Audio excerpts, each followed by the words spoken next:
action. Et périple Montréal. Scène 1. Tournez. Partis de bonne heure, nous rejoignons Montréal afin de découvrir le street art et ses grandes fresques murales qui fleurissent à travers la ville. Et là, on est parti pour aller à Montréal en bus.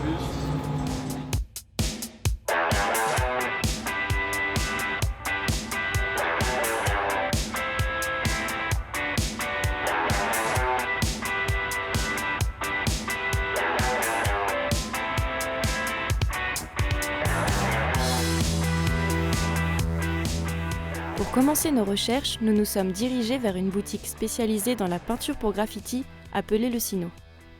Pour moi, le street art maintenant peut-être englobe tout. Donc le graffiti là-dedans, le pochoir, les murales. C'est rendu un mot qu'on utilise pour une espèce d'ensemble. Après ça, il y a beaucoup de gens qui se trompent, qui mettent un dans l'autre. Puis même là, je veux dire, les définitions ne sont pas c'est-à-dire arrêtées, puis ne sont pas immuables, même à l'inverse. Là. Le graffiti était là avant le street art, avant que le mot street art existe. Puis maintenant, le street art a englobé pour ce qui est le graffiti. Là. Nous avons également rencontré Ster, l'un des premiers peintres muralistes ayant travaillé en collaboration avec la mairie de Montréal. Pendant notre rencontre, il réalisait une murale pour laquelle il a attendu 1 an avant d'obtenir l'autorisation ainsi que les fonds. Réaliser une murale à Montréal demande beaucoup d'efforts administratifs puisqu'il faut constituer un dossier très complet afin d'obtenir des subventions et autorisations de la mairie.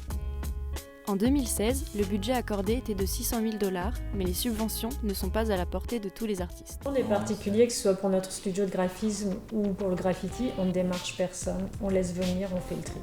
On a cette chance-là. Généralement, les gens qui nous approchent, l'avantage qu'on a, c'est qu'ils nous approchent pour notre style. Donc déjà, ils ne vont pas nous mettre des barrières ou des contraintes. Donc ça, on a de la chance. Parce que je connais les gens qui font les démarches. Et puis quand tu t'en prends au politique et au budget et au dossier, c'est un travail à part entière. Là. Je l'ai fait avec des autorisations. Souvent, je passe aussi par des organismes là, qui embauchent des graffeurs ou des muralistes. Mais c'est en dehors du graffiti, en fait. Je pense que c'est quelque chose à part, là, totalement. Le graffiti, c'est un petit peu plus dans la rue, selon moi, là. Plus proche de l'illégalité, où il y a une faction artistique qui est en train de se développer là quand même depuis pas mal d'années. Ce qui a amené au street art en fait, qui a aidé à démocratiser le street art. Là. L'art mural est apparu autour des années 70 à Montréal, mais sa mise en avant par la ville n'a commencé que dans les années 2000. À partir du moment où on a commencé à pu avoir accès à des murs légalement, ça nous laissait plus de temps. Et ça nous laissait aussi la possibilité de développer plus loin en fait, ce qu'on faisait illégalement d'une certaine manière. Bon, on va vous faire une belle murale, ça va effacer les graphes, ça va être plus joli que ces graffitis, que ces tags et tout. Mais ce qui se passe, c'est qu'à un moment, c'est plus viable non plus. Là.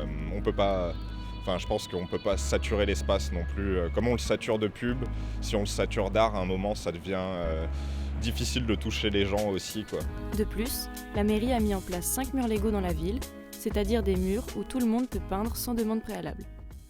C'est super ouvert ici, il y a beaucoup de murs légaux un peu partout éparpillés dans la ville. Puis même les gens qui marchent par exemple ici dans la rue vont venir nous poser des questions, vont nous demander qu'est-ce qu'on fait, qu'est-ce qu'on écrit, et ils donnent leurs commentaires positifs ou négatifs, dans les deux. La ville encourage aussi le lancement de festivals comme Mural Festival afin de soutenir la création artistique de rue et habiller la ville. Néanmoins, elle combat le graffiti dit vandale en réalisant des campagnes anti-graffiti. Depuis nos débuts, en fait, aujourd'hui, il y a même des gros festivals internationaux qui nous invitent pour faire vraiment des murales énormes, c'est-à-dire plus des trucs qu'on fait juste sur à main levée, à hauteur d'homme, c'est ça, ou sur un escabeau. On arrive à des murs de 20 mètres de haut, à des grosses productions de plusieurs jours, et puis là, c'est vraiment intéressant.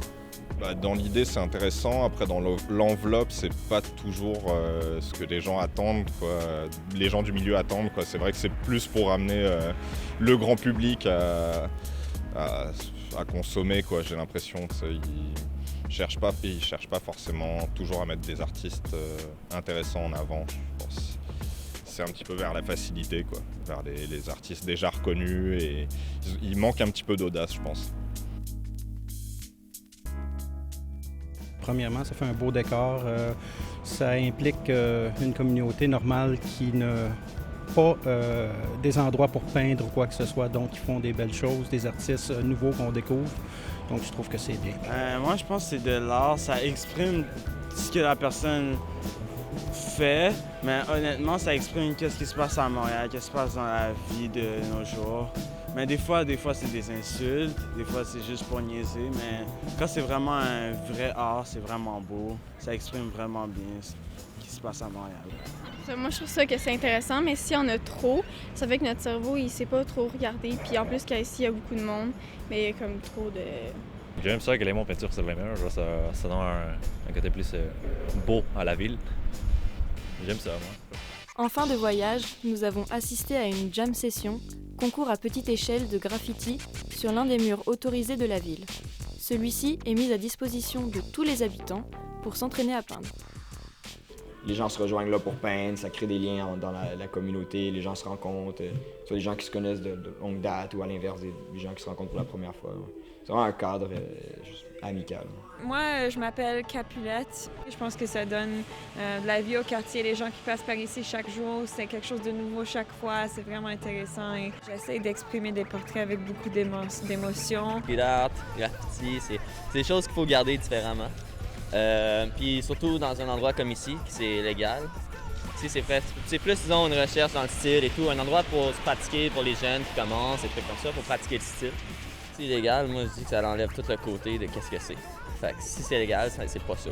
C'est pas du graffiti si c'est légal. Même le street art, tu sais, tu trouves ton spot. Si quelqu'un te donne ton spot, c'est 90% de la job, c'est trouver ton spot. Je suis vraiment contre le fait, quand on fait des festivals et tout, de prendre des murs qui ont déjà des graffitis dessus, puis de repeindre des murales et tout, ce qui plaît plus au public. Ce voyage nous a permis de découvrir Montréal sous un angle inhabituel. Nous avons découvert que le street art est un terme très vaste car il regroupe des notions définissables selon le point de vue de chacun. L'art mural est en pleine effervescence et rien de tel que de se perdre dans les ruelles de la ville.